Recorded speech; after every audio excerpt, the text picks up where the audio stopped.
हा मंदिर किती वर्षापूर्वीचा आहे म्हणजे आणि इथं भाविक भक्ताची सोय कशी केली जाते? शारदीय नवरात्रामध्ये देवीला 9 दिवस घटस्थापना होते. मी तुळजाभवानी देवीचा पुजारी. नमस्कार मित्रांनो, आज आपण जाणार आहोत तुळजापूरला आणि आमचा आजचा ब्लॉग न्यूज रिपोर्टसारखं होणार आहे आणि माझ्यासोबत कॅमेरामॅन माझा मित्र सौरभ आहे. तुम्ही बघत राहा पुढे काय काय घडणार आहे. आजचा हा ब्लॉग खूप स्पेशल होणार आहे. पूर्ण ब्लॉग बघा, शेवटपर्यंत बघा. अच्छा, माझ्या मित्राने नवीन गाडी घेतली हे मला कळतात. त्याला बोललो चला आपण तुळजापूरला जाऊन येऊ. तो पण आपल्या एका शब्दावर गाडी घेऊन आलाच की राव. माझी बॅग मी त्याच्याकडे दिली आणि त्याला बोललो गाडी आज त्याला माहिती केलाय का. तुळजापूरला आम्ही सकाळी लवकरच निघालो कारण की तिथे जाऊन आपल्याला आपल्या व्हिडिओसाठी माहिती गोळा करायची होती. 9च्या दरम्यान आम्ही सोलापूर जिल्ह्यातून धाराशिव जिल्ह्यात प्रवेश केला. जसे जसे तुळजापूर जवळ येत होते तसे तसे मनात आनंदही वाढत होते कारण मी पहिल्यांदाच तुळजापूरला जात होतो. रस्त्यातून प्रवेश करत असताना आम्हाला एक कष्टकरी शेतकऱ्याचे अनोखे जुगाड बघायला भेटले. माझी नजर त्याच्याकडे पडताच मी माझ्या मित्राला बोललो हे गाडी बघितल्याशिवाय आपण पुढे काही जायचं नाही. शेतकऱ्याची गाडी म्हणजे आपलीच गाडी हे समजून मी त्या गाडीवर बसलो आणि 2-4 फोटो काढायसाठी माझ्या मित्राला सांगितलं. अगं बाई, महाराष्ट्रातील शेतकऱ्याचा नादच खुळा हो. 1-2 फोटो काढले तेवढ्यात माझा मित्र बोलला चल बाबा गाडी मालक जर आला तर तुलाही तुडवेल आणि मलाही तुडवेल. ही पण गोष्ट त्याची खरीच होती की राव. तुळजापूरला पोहोचताच आम्ही छत्रपती शिवाजी महाराजांचे दर्शन घेऊन पुढे निघालो. मंदिराच्या परिसरात पोहोचताच आम्हाला गाडीसाठी पार्किंग शोधायची होती. खूप फिरल्यानंतर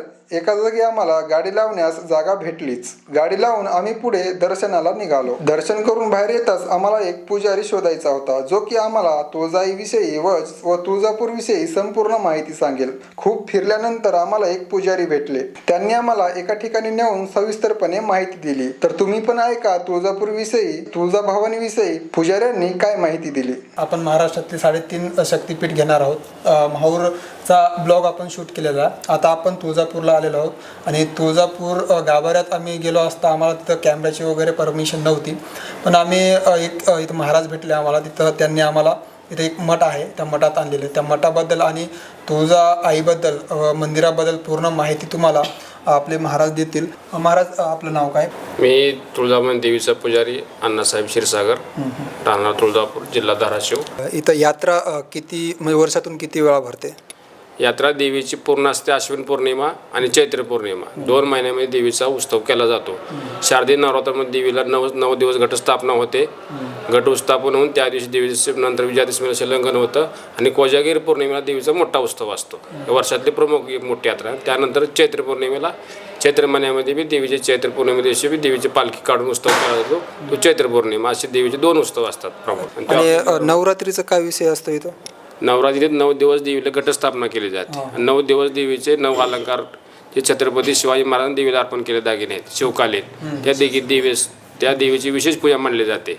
9 दिवस देवीचे 9 रूप पाहायला मिळतात भक्तांना. वेगवेगळ्या असं साडीचे अलंकार असतात आणि देवीला रोज पालखीतून छबिना मिरवणूक काढली जाते. तो मोठा उत्सव देवीचा मानला जातो.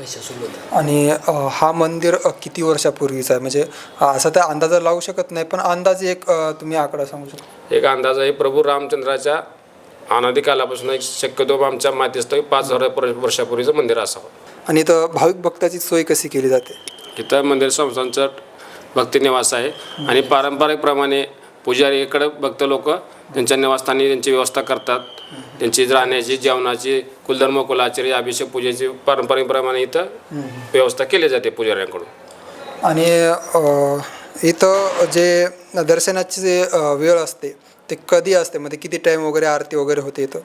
आरती काकड आरती असते ती गर्दीच्या वेळेस पहाटे 1 वाजता असते. इतर वेळेस गर्दीच्या ऑफ सीझनमध्ये पहाटे 4 वाजता असते काकड आरती. नंतर देवीला 6 वाजता पंचामृत अभिषेक होतात. 10 वाजता अभिषेक बंद झाल्यानंतर 11 ते 12 वाजता धूप आरती होते. देवीला नैवेद्य चढवला जातो. दिवसभर तुमच्या भक्तांचे कुलधर्म कुलाचार विधी चालू असतात तिथं. मंदिर पहाटे गर्दीच्या वेळेस पहाटे 1 वाजता उघडतं व रात्री 11 वाजता बंद केलं जातं. 1 तास फक्त गर्दीमुळे मंदिर बंद ठेवलं जातं. बाकी 12 महिने मंदिराला गर्दी चालूच असते. आणि हे मठाधिपतींच्या हातात त्यांच्याकडे मान आहेत. देवीचे मुख्य मंत आहेत. आपण जे बसलो हे मंत तुकोजीबाव यांचा मठ आहे. जे मठाधिपती आहेत ते परंपरेमाने यांच्या अधिकाराकडे देवीचे मंदिर उघडण्याचे बंद करण्याचे सर्व अधिकार यांच्याकडे असतात. असे देवीला 2 मठाधिपती आहेत आणि त्यानंतर पुजारी आम्ही मानकरी सेवेदार आहेत. हे आमचे गुरुगादी म्हणतात. सर्व पुजाऱ्यांचे आमचे गुरु आहेत हे असं आहे. म्हणजे आपण जे मठ बसलो ह्या मठाला तुकोजी बाबा मठात मठ. आणि आता आपण मठात आहोत, म्हणजे इथे एक आईचं एक मूर्ती आहे. त्या आईबद्दल काय माहिती सांगू शकता, कारण इथे खूप शांत प्रत्येक वातावरण वाटतं. हे कसं आहे, हे महंतांचं मठाचं निवासस्थान आहे आणि ह्या ठिकाणी अन्नदान चालतं. अन्नदान ज्या ठिकाणी अन्नदान चालतं त्या परंपरा त्या ठिकाणी अन्नपूर्णा देवीची मूर्ती स्थापन केली जाते, की इथे जरा लोकांना अन्नधान्य कमी पडू नये, हे त्याच्या मागचा उद्देश आहे. प्रत्येक आपल्या घरात सुद्धा आपण देवाऱ्यात अन्नपूर्णा देवीची मूर्ती स्थापन करतो का, तर आलेल्या आपल्या घरी आपल्याला अन्नधान्य कमी पडू नये, त्यामुळे प्रत्येक मठाच्या ठिकाणी देवीच्या अन्नपूर्णेची स्थापना केली जाते. आणि इथे सदावर्त चालू असतो. खाली देवीचं माहेरघर एक आहे, तो भारती बुवाचं मंडप म्हणतात. देवी सारीपाट खेळायला त्या ठिकाणी जाते. असे प्रमुख देवीच्या मंदिरामध्ये असे 5-6 शहरामध्ये 5-6 ठिकाणी मठ आहेत आणि त्या ठिकाणी मठातील परंपरापणे चालू एक 6 मठ आहे तुळजापुरामध्ये. आणि आपल्याला मेन मठ घ्यायचं म्हणजे आई आपली जे माहेर घरला जाते निगडीत आहे ते, म्हणजे किती दूर आहे इथून? इथे 1 किलोमीटरच्या आसपास आहे जवळ. देवीचं माहेरघर समजलं जातं. पण गर्दी वगैरे असते का? हे चालूच असतं. भक्त कसं आहे, इथं आल्यानंतर पूर्वीच्या काळी 3 दिवस राहतात भक्त, पण आता गर्दीच्या परिस्थितीमुळं किंवा तुम्हाला जर फास्ट लाईफ झाली तुमची, तुम्हाला एक दिवसामध्ये तुम्हाला 4 गाव देव करायला जावं लागतं, अशी परिस्थिती. पूर्वी परंपरा फक्त 3 दिवस देवीला राहायचे. 3 दिवस इथं नैवेद्य करायचे, त्यांच्याबरोबर त्यांचं जे अन्नधान्य ते घेऊन यायचे. 3 दिवस राहून इथं सगळं प्रत्येक मठाला नगरप्रदक्षिणा असायची, प्रत्येक मठाला भेटी असायची, प्रत्येक देवस्थानाला दर्शन करून कुलधर्म कुलाचार ह्या परंपरा पण ह्या गोष्टी चालत आल्या आहेत आणि ही परंपरा आज मी पाळली जाते भक्तांकडून. म्हणजे बघू शकता मित्रांनो, आपण परंपरा ही खूप महत्त्वाची आहे आणि इथले जेवढे पण पुजारी आहेत ते परंपरा कायम तसेच ठेवतात. महाराज बोलले, आम्हाला खूप बरं वाटलं. आणखी महाराजाविषयी आणि मंदिराविषयी आणखी काही माहिती आपण जाणून घेण्याचा प्रयत्न करूत. आता आपण जो मठ आहे, कोणता मठ बोलले ते? म्हणतो तुकोजी बुवाचं मठ. हा वाला आहे ना? दुसरा खाली भारती बुवाचं मठ. तिथली माहिती काय सांगू शकता तुम्ही? तिथे देवी सारीपाठ खेळायला म्हणजे देवीचं निद्रावस्था करण्याचं ठिकाण म्हणून त्याला देवीला समजलं जातं. देवीचं माहेरघर आहे ते. देवी संध्याकाळी मंदिर बंद झाल्यानंतर देवी निद्रावस्थेला त्या ठिकाणी जाते, म्हणून ते देवीचं माहेरघर समजलं जातं. आणि सकाळी देवीला पूजेच्या वेळेस आरोळी दिली जाते, त्यावेळी देवीला इकडे बोलवलं जातं पुन्हा मुख्य मंदिरामध्ये. असं आहे. ठीक आहे, बोलून खूप भारी वाटलं. इथं येऊन एकदम शांत वातावरण आहे आणि महाराजांनी खूप चांगल्या प्रकारे आमच्या प्रश्नाचे उत्तर दिले. आणखी एक प्रश्न आहे आमचा, जेव्हा आपण मंदिरामध्ये प्रवेश करतो तेव्हापासून आपण दर्शन कोणते मंदिरं लागतात आपल्याला दर्शन करण्यासाठी, आणि कशी पद्धत आहेत इथली दर्शन करण्याची, म्हणजे येताना वगैरे काय आहे परंपरा वगैरे? तर कसं आहे, मुख्य आहे 2 महाद्वार आहेत. एक आहे राजे शहाजी महाद्वार आणि दुसरा आहे राजमाता जिजाऊ महाद्वार. छत्रपतींचं वडिलांच्या आई वडिलांच्या नावाने त्या महाद्वाराला नाव दिलेलं आहे. आणि परंपरेने भक्त महाद्वारातून प्रवेश करतात. महाद्वारातून प्रवेश केल्यानंतर प्रथम कुंडामध्ये स्नान, काय भक्त लोक स्नान करतात, काय गोमुख तीर्थाला जातात, हातपाय धुवून आपलं शुद्धीकरण करण्यात येतात. ती परंपरा आहे आपल्या हिंदू धर्मामध्ये. त्यानं शुद्धीकरण केल्यानंतर प्रथम दर्शन असतं ते गणपतीचं असतं. तो उजव्या सोंडाचा गणपती आहे, जो हिंदू धर्माप्रमाणे प्रत्येक शुभ कार्याला किंवा काय असलं तर गणपती दर्शन स्मरण केलं जातं, म्हणून पहिलं गणपती दर्शन आहे. गणपती दर्शन केल्यानंतर सरदार निंबाळकर प्रवेशद्वारातून भक्त येतो, तो यज्ञमंडपापाशी येतो. यज्ञमंडप ह्या देवीची उत्पत्ती यज्ञकुंडातून झालेली आहे, त्यामुळे प्रथम दर्शन देवीच्या जन्मठिकाणाचं आहे. जन्मठिकाण दर्शन झाल्यानंतर भक्त रांगेनं परंपरेप्रमाणे नंतर आतमध्ये गाभाऱ्यात आल्यानंतर देवीचं भवानी शंकराचं महादेव दर्शन घेऊन देवीचं दर्शन केलं जातं. नंतर बाकीच्या बाहेरच्या उपदेवाचं दर्शन केलं जातं. असं आहे. इथं पूजाची विधी कशी केली जाते धार्मिक परंपरानुसार वगैरे? आता यामध्ये कसं आहे, परंपरेप्रमाणे देवी सवाशिणीचा आहे, देवी पार्वतीचा अवतार आहे. त्यामुळे इथं प्रत्येक सवाशिणी आल्यानंतर देवीची ओटी भरायला आपल्या ओटीला नारळ प्रसाद घेऊन जातात. ही इथली धार्मिक परंपरा पण आहे आणि कुलधर्म कुलाचार आहे.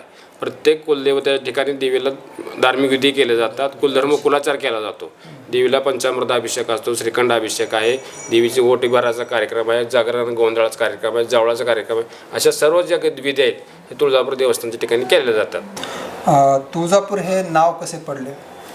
तुळजापूर हे नाव हे दंडकारण्य आहे आणि इथं प्रभू राम वनवासाला जाताना देवीनं त्यांना साक्षात्कार दिला, दर्शन दिलं आणि त्यावेळेस त्यांनी म्हणलं देवीला की तू काय इथं, तू काय म्हणल्यानंतर देवीचं पुन्हा त्या आभरण शिवून तुळजाभवानी देवीचं नाव पडलं. आणि तुळजाभवानी हे छत्रपती शिवाजी महाराजांचं कुलदैवत आहे आणि 3.5 शक्तिपीठापैकी प्रमुख शक्तिपीठ आहे. प्रमुख शक्तिपीठ असल्यामुळं पूर्ण महाराष्ट्राच्या देवीला कुलस्वामिनी म्हणलं जातं. प्रत्येक महाराष्ट्रातल्या राहणाऱ्या सर्व नागरिकांचं ही कुलस्वामिनी आहे. त्यामुळे देवीला तुळजाभवानी नाव प्रचलित आहे. प्रचलित आपलं जे मंदिर आहे त्याच्या भोवती किती मंदिर आहेत आणि देवस्थान आहेत? देवीला कसं आहे, देवी हे शक्तिपीठ आहे. शक्तिपीठात देवीच्या ठिकाणी प्रत्येक देवीच्या ठिकाणी अष्टभैरव असतात. त्याला क्षेत्रपाल देव म्हणतात. जे देवीच्या ठिकाणी तो रक्षक केलं जातं. त्या ठिकाणी काळभैरव आहे, बाळभैरव आहे, रक्ताभैरव आहे, टोळभैरव आहे, असे अष्टभैरव आहेत. ते देवीच्या सेवेसाठी पूर्व परंपराप्रमाणे त्यांची स्थापना आहे. आणि प्रत्येक भक्त आल्यानंतर देवी दर्शन झाल्यानंतर या उपदेवांचं रक्षक देवाचं दर्शन घेतलं जातं. मंदिराला राऊंड आहे, त्यांची स्थापना आहे. अष्टभैरव म्हणतात त्याला. ते देवीचे रक्षक देव आहेत म्हणून क्षेत्रपाल. त्या क्षेत्राचं रक्षण करणारे म्हणून त्यांना क्षेत्रपाल देव म्हणलं जातं. आणि त्या ठिकाणून दिवाळीच्या अमावस्या दिवशी ह्या ठिकाणी बेंडोळ उत्सव असतो. जो काळभैरवाची बेंडोळ ही तुळजापूर आणि काशी दोनच ठिकाणी केली जाते. देवीच्या ठिकाणी काळभैरवाची बेंडोळीचा ज्वाला घेऊन भक्त लोक तो देवीचं दर्शन करून ज्वालेच्या रूपातून देवीचं दर्शन केलं जातं काळभैरवाचं. आणि तो पुन्हा वेशीच्या बाहेर जाऊन ती अग्नी शांत केली जाते असं. आणि इथं आता मोबाईलचा वगैरे जमाना आला आहे, म्हणजे व्हॉट्सअपचा, फेसबुकचा त्याचा जमाना आला आहे. गर्दी आधी खूप होती का ह्या जमान्यात खूप आहे? म्हणजे तुम्हाला कसं वाटतं की लोक मंदिराकडे आकर्षित आता पण आहेत आधीसारखे, का मोबाईलमध्ये वगैरे गुंतले, हे ते रील वगैरे बनवायला लागलेत, का गर्दी वगैरे काही कमी होते का? म्हणजे भक्ती कमी होते का या जमान्यात? म्हणजे आता जमाना खूप विचित्र वागतो आहे ना सध्याचा, म्हणजे विचार केला तर खूप विचित्र आहे. तर ह्या कालावधीमध्ये लोक मंदिराकडे आकर्षित आहे का कमी झालेले आहे? कसं आहे, कोरोना महामारीमध्ये लोकांना कळलं आहे की आपलं पैसा हे सर्वस्व नाही. जे आपले धार्मिक कार्य, आपले पुण्य आहेत तेच कामी येतात. आणि त्यावेळेस लोकांनी त्या काळापासून इतकी गर्दी वाढली आहे की लोकांना धार्मिक स्थळाचं महत्त्व कळालेलं आहे. आणि आपल्या कोरोना परिस्थिती म्हणून लोकांना त्यातून जी लोक वाचले ते म्हणतात आपल्या देवीच्या कृपेमुळेच आपण वाचलो आहे असे महामारीतून. आणि त्यामुळे देवीला गर्दी प्रचंड वाढलेली आहे. खूप गहिरा इतिहास आहे इथला. खूप भारी वाटलं इथं येऊन मला. बघूया आपण आता तुळजापूरला पण तुळजापूरचं आपलं झालेलं आहे, माहूरचं पण झालेलं आहे. आता आपण एक कोल्हापूरचं करूया, नंतर नाशिकचं करणार आहोत. व्हिडिओमध्ये बघतच राहा. आम्ही काही शॉट वगैरे घेऊ तिथले बाहेरचे वगैरे. महाराज आहेत आमच्यासमोर. तर भेटूया आपण, व्हिडिओला बघत राहा. थँक्यू महाराज, धन्यवाद. खूप आभारी आहे तुमचा, कारण की एवढी माहिती कोणी देऊ शकत नाही. खूप भारी वाटलं भेटून. धन्यवाद. नमस्कार दादा. मी यूट्यूब चॅनलवरतून आलेलो. थोडीफार माहिती पाहिजे होती. हे जे कुंकू दिसतंय हे कसं किलो वगैरे इथं कसं दिलं असतं? 80 रुपयाला पाव किलो कुंकू असतं. 320 रुपयाला किलो. 320 रुपयाला किलो असतं का? हळदीचं कुंकू असतं. आणि इथं प्रसाद वगैरे कसं वाटला जातो? मुलाचा प्रसाद. त्याचं काय मान वगैरे? हा त्याचं काय मान वगैरे कसं? मान असते परड्या भराला. पारड्या भरायचा मान असतो. हे हळदी कुंकू. आणि हे मागे जे फोटो दिसतात ते काय प्राईसचे असतात? काय हे घेतलं 180चा आहे, हे घेतला तर 280चा आहे. मूर्त्या वगैरे पण आहेत, बघू शकता तुम्ही. यांची काय किंमत म्हणजे आहे ठरवलेली? 200 रुपये आहे छोट्या मूर्तीची. अच्छा. ह्याची 350 आहे, तिची बी 350 आहे लाईनचे. हे 650 रुपये, हे 1250 रुपयाचे आहे. अच्छा, मोठी मूर्ती. जर आपल्या गिरायकांना द्यायचं असलं तर आपण कमी करून देतो. समजा इथं कोणी आलेलं असेल, व्हिडिओ वगैरे बघून जर कोणी असेल आलं तर त्यांना प्राईस वगैरे कमी करून भेटते. व्यवस्थित रेट करून. याचं काय असतं? ओटीत टाकायचं? हां, हे गळ्यात वगैरे असतं का? असं घालायचं. हां हां. हे गळ्यात अंबाबाईचं म्हणतो. एकदा टाकून बघा माझ्या गळ्यात.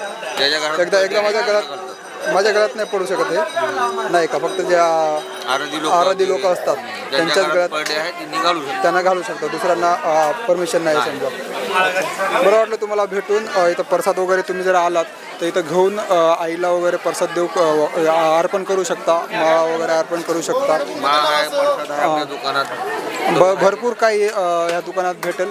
तर आजच्या व्हिडिओमध्ये एवढंच होतं. भेटूया नंतर कधी कोल्हापूरच्या ब्लॉगमध्ये. ऑल इंडिया ट्रॅव्हलिंग करणार आहोत आपण. पूर्ण माहिती ह्या व्हिडिओमध्ये आपल्याला भेटलीच असेल. सबस्क्राईब नक्की करा. तर भेटूया पुढच्या व्हिडिओमध्ये. Bye bye.